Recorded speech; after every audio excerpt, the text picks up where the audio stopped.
Hello friends, डेनी classes में आपका स्वागत है। दोस्तों, मेवाड़ इतिहास की क्लासेस हम देख रहे थे।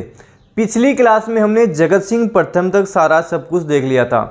मेवाड़ इतिहास क्लास में आज हम महाराणा राज सिंह देख के चलेंगे, महाराणा जय सिंह देख के चलेंगे, अमर सिंह सेकंड और संग्राम सिंह सेकंड के बारे में चर्चा करेंगे। अब इनके बारे में आपको ज़्यादा ध्यान नहीं रखना। जो इम्पोर्टेंट चीज़ें हैं जो हमसे एग्ज़ाम में सीधी पूछी जाती हैं, केवल वही कवर करेंगे। ज़्यादा कुछ आपको इनके बारे में ध्यान नहीं रखना है। तो चलिए दोस्तों शुरू करते हैं। दोस्तों, सबसे पहले हम बात करते हैं महाराणा राज सिंह के बारे में। महाराणा राज सिंह, जिनका शासनकाल 1652 से 1680 ईस्वी तक रहा था। 1652 से 80 तक इनका कार्यकाल रहा था। दोस्तों, महाराणा राज सिंह के बारे में बात करें तो इन्होंने अपने पिता जगत सिंह प्रथम द्वारा चित्तौड़ के दुर्ग की जो मरम्मत कार्य शुरू किया था उसको जारी रखा था। इन्होंने भी चित्तौड़ के दुर्ग की मरम्मत करवाना जारी रखा था। लेकिन दोस्तों, इसी बीच क्या हो जाता है, शाहजहां अजमेर में दरगाह पर आया हुआ है। अजमेर दरगाह आया हुआ है शाहजहां को यहाँ डाउट हो जाता है कि राज सिंह चित्तौड़ के दुर्ग की मरम्मत करवा रहा है। शाहजहां जांच के लिए अब्दाल बेग को भेजता है। अब्दाल बेग को जांच के लिए भेजा जाता है। अब्दाल बेग जाता है, देखता है कि चित्तौड़ के दुर्ग की मरम्मत करवाई जा रही है। शाहजहां को आता है, बोलता है कि चित्तौड़ के दुर्ग की मरम्मत का कार्य जारी है। शाहजहां यहाँ पे सादुल्ला खां वजीर को 30,000 की सेना के साथ भेजता है और कहता है कि चित्तौड़ के दुर्ग को ढहाकर आ जा। शाहजहां सादुल्ला खां वजीर को 30,000 की सेना के साथ भेजता है। सादुल्ला खां वजीर 15 दिन में चित्तौड़ के दुर्ग में जो नव निर्माण हो रहा था उसको ढहाकर वापस आ जाता है। अब राज सिंह यहाँ पर सादुल्ला खां वजीर का विरोध नहीं करते, लेकिन उनके मन में ये बैठ जाता है कि जब भी मेरे को मौका मिलेगा तब बदला जरूर लूँगा, इस चीज़ का बदला जरूर लूँगा। अब घटना है 1658 ईस्वी की, जब शाहजहां बीमार हो जाता है। उस समय की घटना है। शाहजहां के पुत्र हैं, हम मुख्यतः बात करें तो दारा शिकोह, औरंगजेब, जिनमें उत्तराधिकार की जंग छिड़ जाती है, उत्तराधिकार का युद्ध होता है। राज सिंह को भी सहायता के लिए बोलते हैं, लेकिन राज सिंह ये कहकर मना कर देता है कि मेरे लिए तो आप सब समान हो, मैं किसी की तरफ भी नहीं हूँ, ये कहकर मना कर देता है। इसी बीच राज सिंह टीका दौड़ उत्सव के बहाने से दरीबा, मांडल, फूलिया, बनेड़ा, शाहपुरा, जहाजपुरा, केकड़ी, इनको मेवाड़ के अधीन कर लेते हैं। टीका दौड़ उत्सव के बहाने से दरीबा, बनेड़ा, मांडल, फूलिया, शाहपुरा, जहाजपुरा, केकड़ी, इनको मेवाड़ के अधीन कर लेते हैं। इम्पोर्टेंट आपको ध्यान रखना है। अब महाराणा राज सिंह की एक और घटना के बारे में बात करें जो एग्जाम में पूछी जाती है। किशनगढ़ के शासक हैं रूप सिंह। रूप सिंह की अति सुंदर पुत्री है चारुमती। औरंगजेब रूप सिंह को चारुमती से विवाह करने के लिए मना लेते हैं, राजी कर लेते हैं। लेकिन दोस्तों, जो चारुमती है ये वैष्णव धर्म की अनुयायी है, इसलिए किसी हिंदू शासक से शादी करना चाहती है। मेवाड़ के महाराणा राज सिंह को चारुमती पत्र लिखती है और उसमें लिखती है मेरे धर्म की रक्षा करें और मुझसे विवाह करें। राज सिंह औरंगजेब की परवाह किए बिना किशनगढ़ जाते हैं और चारुमती से विवाह करते हैं, औरंगजेब की परवाह नहीं करते। इसी बीच मुगल आक्रमण भी कर देते हैं मेवाड़ पर। जब मेवाड़ पर मुगल आक्रमण करते हैं तो महाराणा राज सिंह रतन सिंह चूड़ावत को भेजते हैं। रतन सिंह चूड़ावत को उनको रोकने के लिए भेजा जाता है। रतन सिंह चूड़ावत की नई शादी होती है। अब उन्हें अपनी पत्नी हाड़ी रानी सहल कंवर की रण क्षेत्र में याद आ रही है। अपने सैनिक को भेजते हैं और बोलते हैं हाड़ी रानी सहल कंवर से कोई निशानी लेकर आ। हाड़ी रानी सहल कंवर से कोई निशानी लेकर आ। जब हाड़ी रानी सहल कंवर के पास सैनिक जाता है और बोलता है कि रतन सिंह चूड़ावत कोई निशानी मंगा रहे हैं, तब हाड़ी रानी सहल कंवर सोचती है कि इसी तरह इनको मेरी याद आती रही तो ये रण क्षेत्र में अच्छे से युद्ध नहीं कर पाएंगे। हाड़ी रानी सहल कंवर अपना सर काटकर सैनिक को दे देती है। सैनिक उनका सर रतन सिंह चूड़ावत को देते हैं। रतन सिंह चूड़ावत इतने जोश में आ जाते हैं, उस सर को अपने गले में धारण करते हैं और रण क्षेत्र में युद्ध करते हैं। युद्ध में विजय भी प्राप्त करते हैं, लेकिन वीर गति को प्राप्त हो जाते हैं। इसी बीच एक कवि हैं मेघराज मुकुल, उन्होंने एक कविता लिखी है, इम्पोर्टेंट है, एग्जाम में पूछी जाती है। कवि मेघराज मुकुल की कविता है कि चूड़ावत मांगे सेनानी सर काट दे दियो छतरानी। चूड़ावत मांगे सेनानी सर काट दे दियो छतरानी। ध्यान रखनी है, एग्जाम में काफ़ी बार पूछा जाता है। अब दोस्तों महाराणा राज सिंह के बारे में और हम चर्चा करें तो राजसमंद झील इम्पोर्टेंट है। राजसमंद झील के बारे में क्वेश्चंस बनते हैं, तो राजसमंद झील के बारे में थोड़ी सी हम बात कर लेते हैं।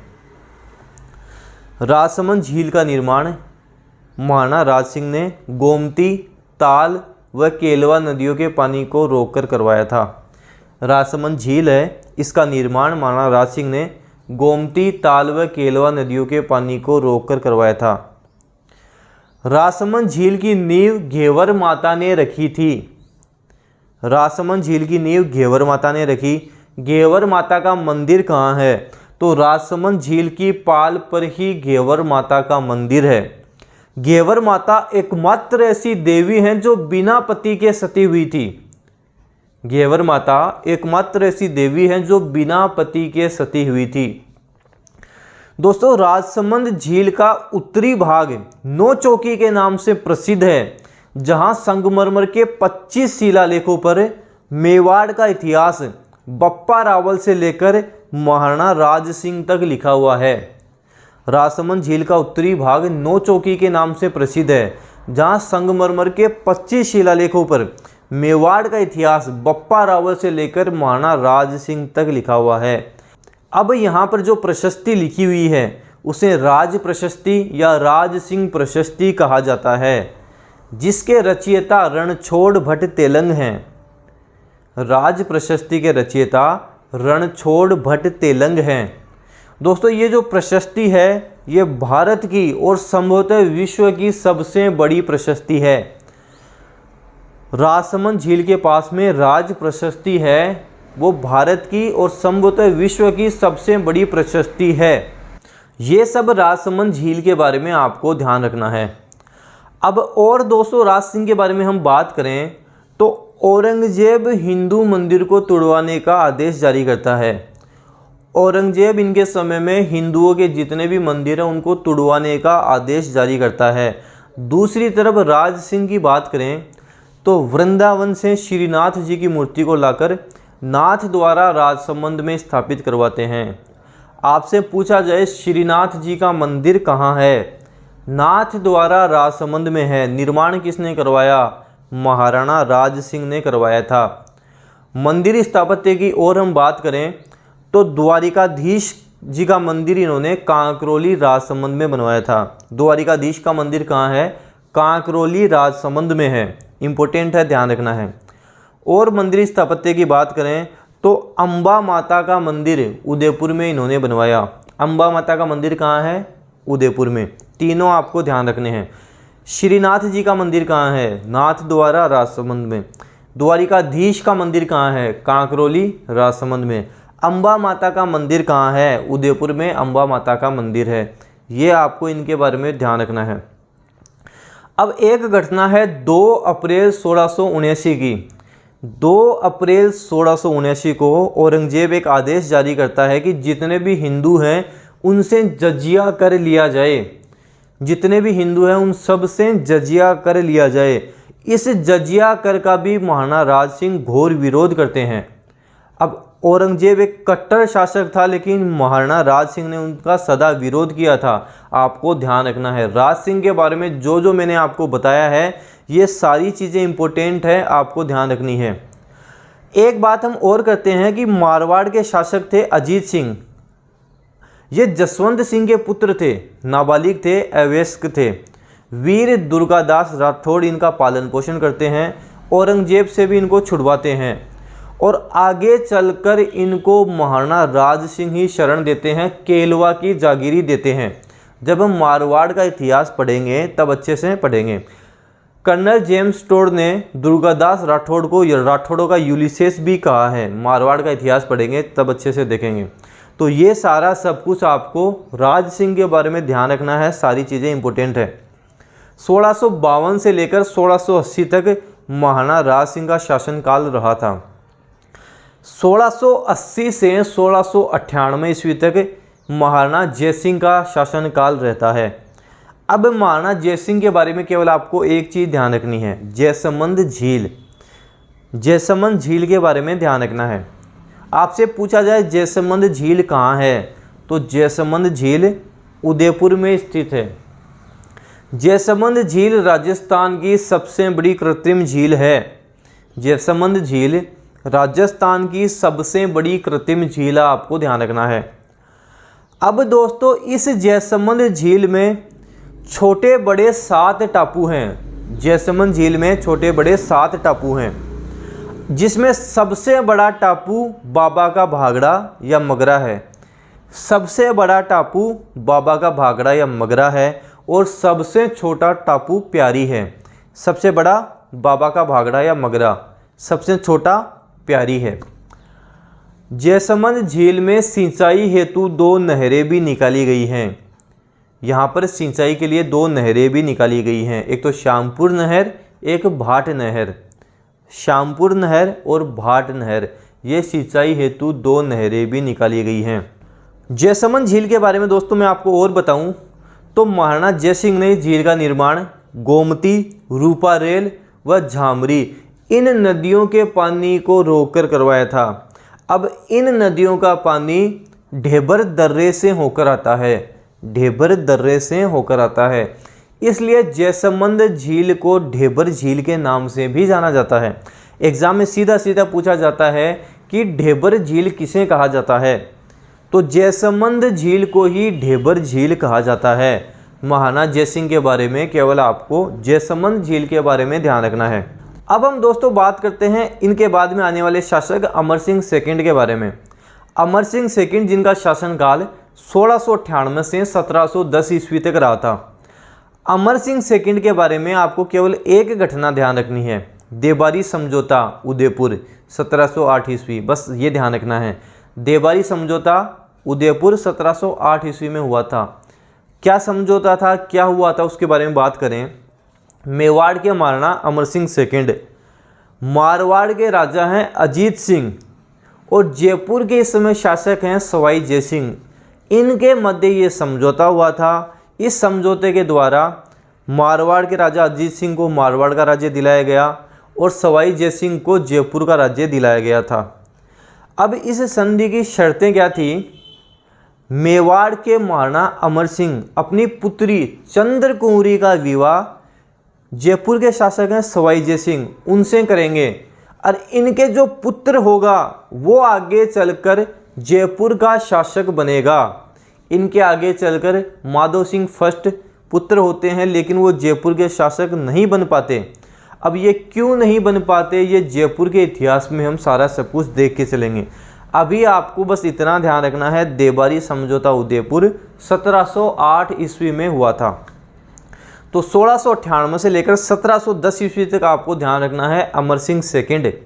1710 ईस्वी से लेकर 1734 ईस्वी तक जो शासक रहे थे वो महाराणा संग्राम सिंह सेकंड रहे थे।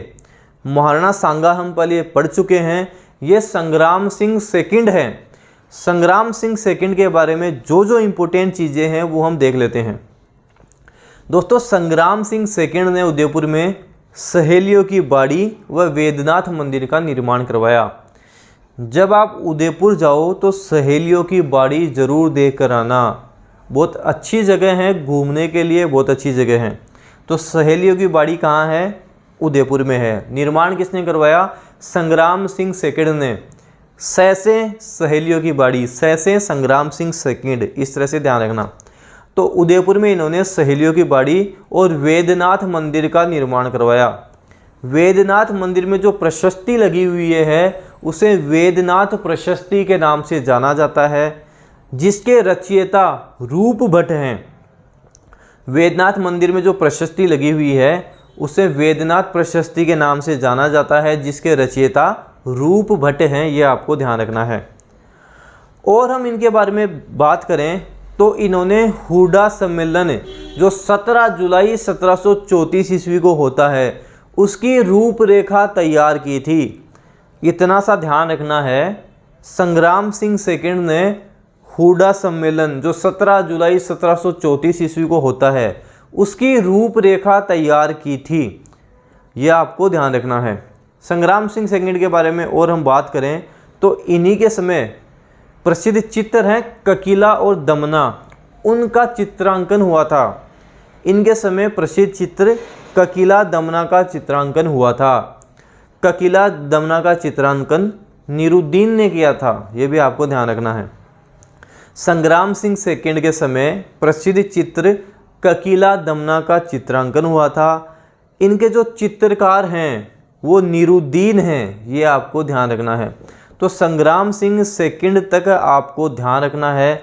आगे आने वाली क्लास में हम संग्राम सिंह सेकंड के आगे का पढ़ेंगे, जो मेवाड़ के इतिहास की लास्ट क्लास होगी, अंतिम क्लास होगी। उसके बाद में मेवाड़ के इतिहास के जो जो प्रश्न बनेंगे वो सब हम ले लेंगे। मेवाड़ के इतिहास के 2 वीडियो आपके बाकी हैं। एक क्लास में हम आगे आने वाले शासक पढ़ेंगे और अगली क्लास में हम मेवाड़ के इतिहास के मोस्ट इम्पोर्टेंट क्वेश्चन ले लेंगे। मेवाड़ का इतिहास आपका कंप्लीट हो जाएगा।